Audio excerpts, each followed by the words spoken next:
going to the temple, that day, I mean, when I moved in the temple in 19 October '75, that day was Sunday. That day I played it in the temple play. 所以呢，即使我开始真正搬进庙里住的那一天呢，1975年的10月份的一个星期天，我当天就在庙里星期天的话剧里面参与这个表演。It was a little drama called Big Fish, Little Fish. 就是叫大鱼跟小鱼。And I played the drug dealer. 我是在卖毒药，就是卖药的人。It's about a little fish who falls out from the great ocean. 那个情况是一条小鱼呢，不小心掉到大海去。He's not sure how, but he remembers desiring to be everywhere the big fish goes. We all fall. Us little fish, we all must follow. Big fish turns to the right, we all turn to the right. The big fish turns to the left, we all turn to the left. We all have to follow the big fish. Why do we all have to follow the big fish? 所以呢，那个情况就是说，那个小鱼呢，就想看着大鱼做什么，就跟着。所以当这个大鱼呢往右边去，他们就游往右边；这个大鱼往左边，他们就往左边。然后就是说，这样小鱼们呢就跟着大鱼这样游着。那我们为什么要跟着大鱼？ So all of a sudden, the little fish actually goes into a dreamlike state, and the beautiful lady named Maya, she would enter the picture and say, "Boom, little fish, now here you are. Now you're in this world. You can be the big fish." 那个时候就是说，这个假象女神呢，突然间在这只小鱼的梦里面出现，就好像一个裸体的女人，就说对物质世界来是一个裸女啊，所以就跟她说。哎呀，你可以变成大鱼了，给他一种幻象，你可以变成大鱼了。Little fish says, "Yeah, but what is this itching? I'm itching everywhere. So what is wrong? What is this?" 小鱼就觉得奇怪，怎么身体一直在痒？他说，怎么怪怪的？怎么全身在发痒 The beautiful lady Maya said, "Oh, you need a girlfriend, fish." 这个假象女神就跟他说：“你需要一个女朋友啊，一条女的鱼啊，给你做女朋友啊。” And you need to get some money. 然后你还要一点钱啊。And then you'll be fine. You'll be happy. 然后你就有钱啦，你就好啦，就可以快乐。So the little fish got a girlfriend, little fish, and he got some money. And he said, "Oh, this is better. Oh, I like that. I can do this." He says, "Oh, what is this itching? What is this terrible itching?" Boom. Beautiful lady Maya comes out of nowhere, and she says, "What's wrong now?" 所以呢，这小鱼就觉得，哇，现在好啦，他有钱啦，又有一个女朋友啊，太好了啦。然后但是他觉得现在实在过得好多了，很舒服。可是怎么还是身体一直在痒，一直在痒？然后妈呀，又不知道从哪边出来。Of course, now you have a wife, and you need some money, but where's your car? You need a car, big car. 那这个玛雅又跟他说，当然啦，你现在有老婆啦，你也要车子啦，你车子在哪里？ And it goes on and on and on. He gets the car, boom, and he's still itching. He's still not happy. Maya comes back. "Oh, you need some alcohol and cigars." And so he's driving this little fish car with his little fish girlfriend, and he has little fish whiskey and his little fish cigar. I 玛雅 can 就 do 跟他 this. 说啊，你呀有车子啊，可是你又有烟啊，有酒啊。不然呢，他一直觉得痒，好像身体就是你有那些东西，还是一直在发痒。就说你应该有，然后他就还是Oh, this itching is coming back. It's getting 但 worse. 是喝了酒啦，抽了烟啦，身体还是一直痒。他说还是在痒，到底还要什么？ So as you know, when you do a play in the temple, you can stress this out for a long time. 当然，如果在演话剧的时候，可以把这些细节弄得很细就是很多各种身体发痒、身体的欲望在产生的时候，那些身体很难受。You can stretch the story out for a long time, but the way the story ends is Narada Muni comes floating into the room with playing his veena, you know. 那这个故事后来怎么样来结尾？就是说，拿拉达穆尼出现了，带着他的维那琴出来。And he acts like his guru, and he begins telling him why you cannot be happy. You are a fish living out of water. 然后这个拿拉达穆尼就跟他说：“你为什么会不快乐？就是因为你是一条鱼，你离开了水，当然不会快乐。” And of course you cannot be the big fish. You know why? 而且你不可能变成大鱼，你知道为什么吗？ You are the little fish. 因为你就是小鱼。So that's the way the story ends. 这就是故事的结尾。Great. People loved it. 而且这是很棒的故事，人们喜欢。 They loved it. And so then, and then Narada Muni taught the little fish how to pray to the big fish, so he could go back home to the great ocean. 所以拿达穆尼又教这个小鱼怎么样向大鱼来祈祷，让它可以再回到原来的大海里。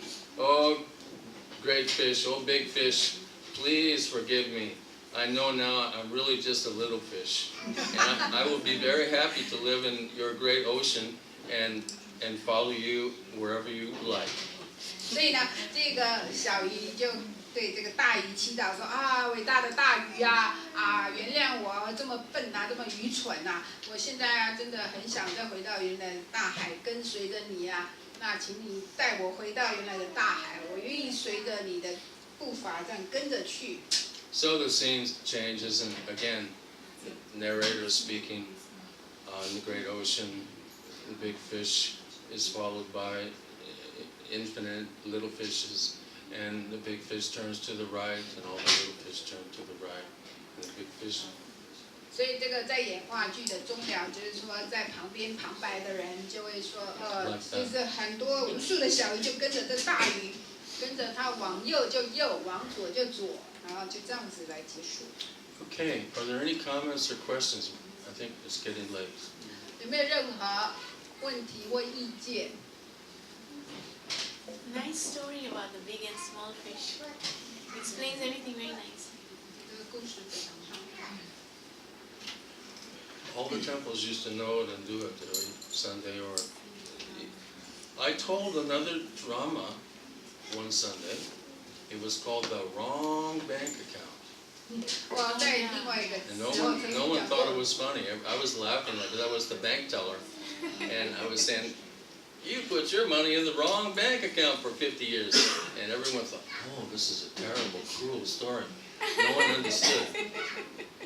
所以呢，还有另外一个故事，就是说关于所谓银行账户，那个有一个人呢，他放错账户，放错号码了，放了50年。 Here? Did it happen here? Yeah, Oh, maybe the translation they didn't understand. they didn't understand. Yeah, you got to be careful with that one. No, it's getting late. Too late to tell. I'll tell that another time. Next time I'll tell the 下次再讲这个故事，就是说怎么样放错账户，一辈子忙了半天。 Okay. Guys in the back, any comments? 后面的人有没有什么意见或问题？ You guys are very fortunate doing book distribution every day. 就是说他们非常的幸运呢，每天这样很超然的去派书。 These devotees who don't do that, they don't understand that. They don't know that. How 那 you 些 guys 没 are 有去 living 派 in 书的人根本不 in 了解，他 the 们 white hot fire of Lord Chaitanya's Sankirtan movement. 那他们呢，就其他人就没有办法了解住陈堪雅的这个所谓炙热如火的这种情，这个物质世界炙热如火，怎么样去消灭啊？ And later on, if something happens and you change and stop distributing books, you will look back on this time in your life as being the sweetest time in your life. 所以当往后的日子如果有什么因素没有继续派书呢，你回头看呢，这个你在派书是你生命中最甜美的时刻。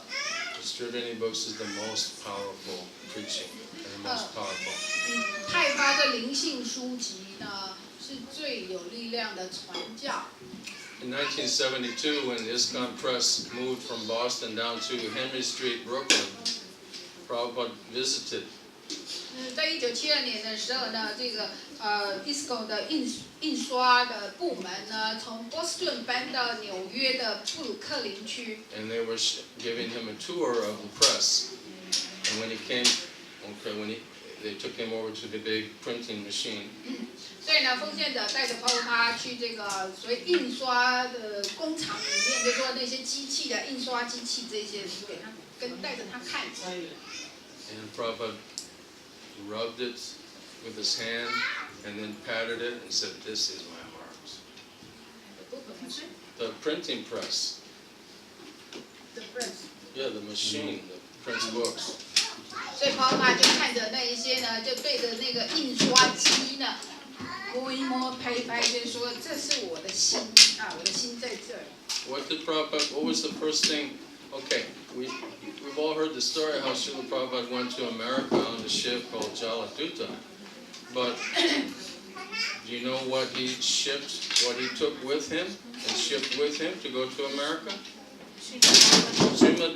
22 steel cases of 200 sets of 3 of Srimad Bhagavatam.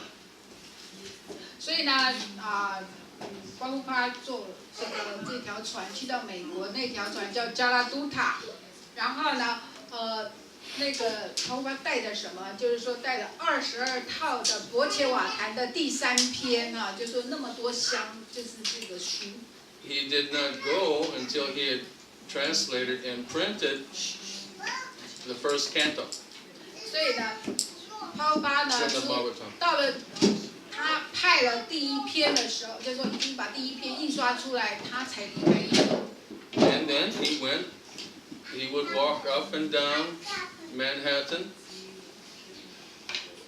generally every day, going to visiting bookstores to see if any of his Bhagavatams had sold, because he would place them in bookstores on consignment. That means that if they sell, then he got paid and he put another book in the shop. So he would walking up and down. I don't know if you ever been to New York City, but to walk up and down Manhattan is a lot of walking.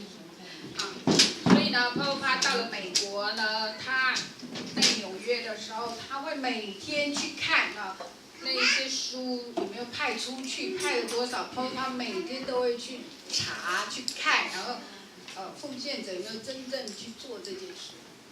So Srila Prabhupada set the example. Went to America, and his first activity was and his whole trip was based on book distribution and printing. 所以Prabhupada呢，自己以身作则，这么年纪这么大到美国，然后去那边派书去做传教，以身作则做。Okay. Anything else? All glories to Srila Prabhupada. 荣耀归圣Prabhupada。哎。